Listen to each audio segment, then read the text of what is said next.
This shoe is sold for a whopping $2.2 million. Can you believe it? This is a second-hand, 25-year-old Nike shoe created using Air Max technology and worn by the basketball legend Michael Jordan during the historic 1998 NBA Finals. As you've already guessed, this is the iconic Air Jordan 13, which is auctioned this year and sold for that jaw-dropping price. Well, other pairs of Air Jordan series don't cost millions though, but they're also pretty expensive compared to other sneakers. But why so? What's so special about Air Jordans? If you ask me, the real magic of Air Jordans lies in their rich history and the cool story behind their creation. You know, a shoe is just a shoe unless someone important steps in it. So, it's the legacy that matters. The first Air Jordan design was actually sketched out on a napkin by an American designer and creative director of Nike, Peter C. Moore. And that napkin marked the start of a whole series of 35 different Air Jordan designs.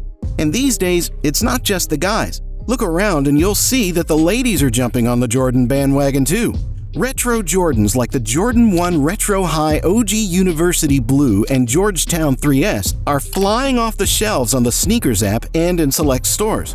Every Saturday, you'll find sneakerheads either venting their frustration over missed chances or celebrating their lucky score. The fact that Jordan Brand turned into a $3.6 billion sneaker empire is proof of its devoted fanbase. The story of Michael Jordan and Nike is basically an American icon. In 1984, a young MJ was eyeing a deal with Adidas, but it was his mom, influenced by a high-ranking Nike bigwig named Sonny Vaccaro, who convinced him to meet with the Nike folks. And what do you know? He ended up signing a $250,000 contract to create his own line of Air shoes. Nike has reportedly thrown about $1.3 billion Jordan's way since that first deal. Now, here's the kicker. Nike didn't just sign Jordan as an athlete. Even though he was just 21 at the time, Sonny Vaccaro thought Jordan had that special killer instinct and competitive edge that set him apart from other NBA players. Nike got on board with that idea and went to Jordan with a sponsorship proposal. But convincing the guy wasn't a cakewalk. You see, he was all about Adidas and hadn't even seen Nike shoes before '84. At first, Nike offered $250,000 and a cut of the shoe sales, but Adidas had already put $500,000 on the table. In a bold move, Nike sweetened the pot, offering $500,000 plus a royalty fee on every shoe sold. Jordan took some time to mull it over, but eventually gave the nod.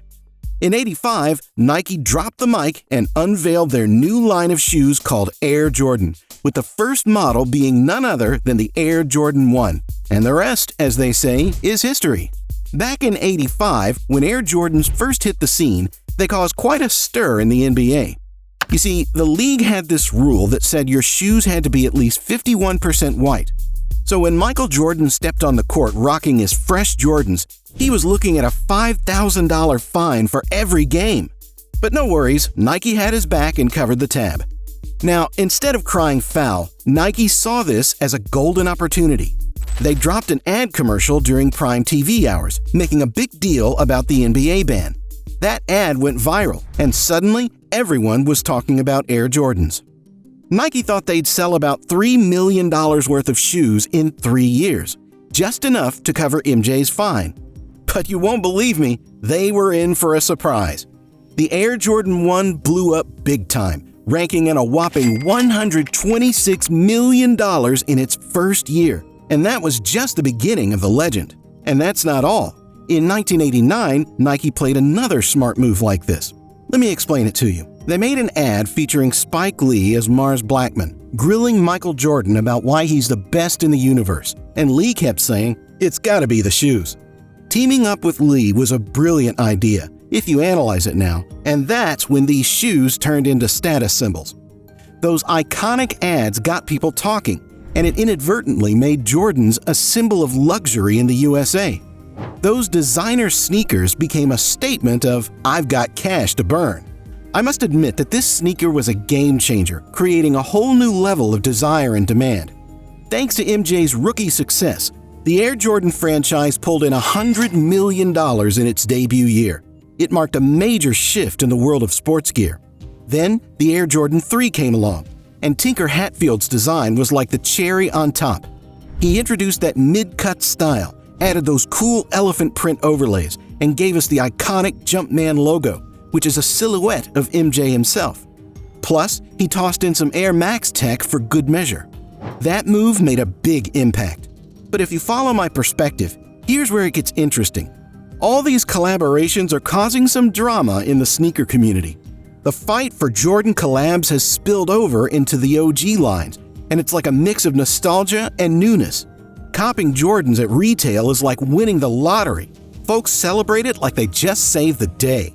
Now, despite all this hype around the collabs, the AJ11 Jubilee pulled in over $175 million, and Nike's playing it smart by keeping the supply tight to keep the demand high. That's why the resale market is booming, but it's also frustrating for fans who just want a piece of MJ's legacy. But why are these shoes so hot in the market? Well, as far as my research goes, it simply comes down to three things: quality, design, and innovation. That's the winning combo that keeps the Air Jordan legend alive. So let me break it down in an understandable way. Back in '95, Air Jordans brought in that Air Sole tech that pumped the sole full of air and made the shoes feel like you were walking on clouds. Super lightweight, you know? And the Air Jordan 1 from '85 totally flipped the script with its bold red, white, and black colors, standing out from the usual black or white NBA shoes. People went crazy for that unique design. Nike's been dropping all sorts of innovations, like the Warachi tech in '92 and articulated propulsion in 2009. They've basically merged fashion and sports gear, appealing to athletes and folks who just want to look fresh. Sneaker guru Matt Powell also explained why Jordans cost a bit more. Let me tell you what he said. According to him, AJs are made in China, where tariffs are high. They're put together in top-notch factories, use more materials, and they stick to that top-notch quality and design. Now, most basketball sneakers run for about $100, but Jordans, they average around $145. To get why they can charge extra, we gotta dig into the brand's roots before the Jordan 1 hit the scene. So, is the quality of it the only reason of the high cost? No, that's not the case. Because now, let me share the other side of this story, the resale market and sneaker culture. But before that, do you know what a sneakerhead is? If you don't, I'll tell you. Sneakerheads are an enthusiast who has a passion for collecting, wearing, and staying updated on the latest trends in athletic footwear, particularly sneakers. They often value rare and limited edition releases.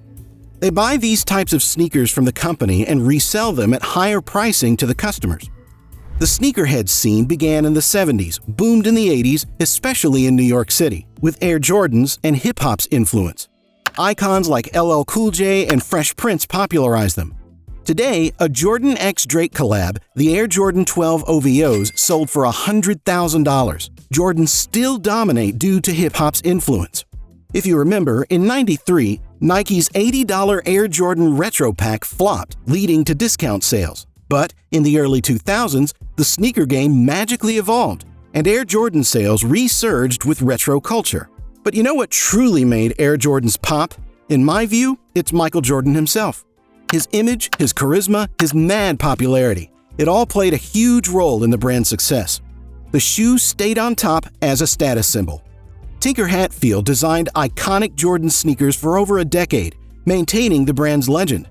In 2013, Adidas entered the scene with Kanye West. Competitor alert! Jordan also raised prices to $250 for new models and increasing retro prices. Honestly speaking, Adidas initially gained attention for comfort and style, growing its market share. But Jordan's move to flood the market led to Jordan fatigue, halting the growth of Adidas. Mike Parker at Nike aimed to streamline and stay competitive in the sneaker scene. In 2018, Jordan made a comeback, breaking gender barriers in fashion, with women comprising 24% of buyers, and teamed up with big names like Travis Scott and Virgil Abloh. Do you remember Laylee, the artist? She released the Retro 1 High Shadow, now reselling for around $1,000. Her fourth design, the Jordan 1 High Zoom Comfort, draws inspiration from her school experiences, featuring cool blue and green elements. They managed to stay cool with the younger crowd while keeping the nostalgia alive with some fresh ideas. Here's the kicker. Jordans don't go on sale very often. In fact, older ones tend to get pricier over time. It's all part of a master plan to control prices. Fans went nuts every year waiting for the latest shoes because they were like MJ's on-court style.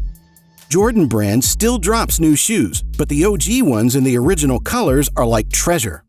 Each Jordan model has a cool story behind it, like the Band 1 inspired by MJ's uniform finds. If you've got an original pair from '85, you're sitting on a gold mine, as those can go for over $26,000. They even re-released the Band Airships in 2020. Now, when it comes to price, the usual rule of thumb is that if something's in high demand and low supply, the price goes up. But Jordans follow a different marketing strategy and manipulation technique. Nike doesn't offer discounts for Air Jordan shoes. Rather, they lower the supply to stay in demand. A practical example of this is in 2023. Nike's best-selling shoes are the Air Force 1, priced at $145. Still, it's the Air Jordan 38 which turns out costlier, priced over $200. Then comes the sneakerheads who increase the price even more. As you can see, this strategy keeps the AJ shoes always in demand and creates the idea that Jordans are like fine wine. They just get better with age. Nike's in on the game too. They make fewer shoes than folks want, creating that buzz and letting them charge a premium. Plus, sneakerheads can buy and resell, driving prices sky high. Those $100 sneakers can end up reselling for thousands. Resellers are like the stockbrokers of the sneaker world, playing a big role in keeping those sneaker prices sky high in a massive $6 billion global industry. Nike, in its own way, adds fuel to the fire by dropping limited retro versions of OG sneakers, making them super exclusive and hyped up, which, of course, jacks up the prices. Those long lines of sneakerheads camping out? Yes, blame it on this whole industry manipulation. Funny thing is, making a regular sneaker doesn't cost that much more. But Jordan prices are mainly driven by the wild demand, much like how stock prices go up and down. It's just that nowadays, Jordans are like the holy grail of sneakers. And speaking of holy grails, remember when the NBA banned the Air Jordans at first because of that snazzy red and black color scheme? They were breaking the whole white shoe rule, and it added to this rebellious outlaw charm to them. Plus, the fact that they came in all sorts of colors only made them more popular in the long run.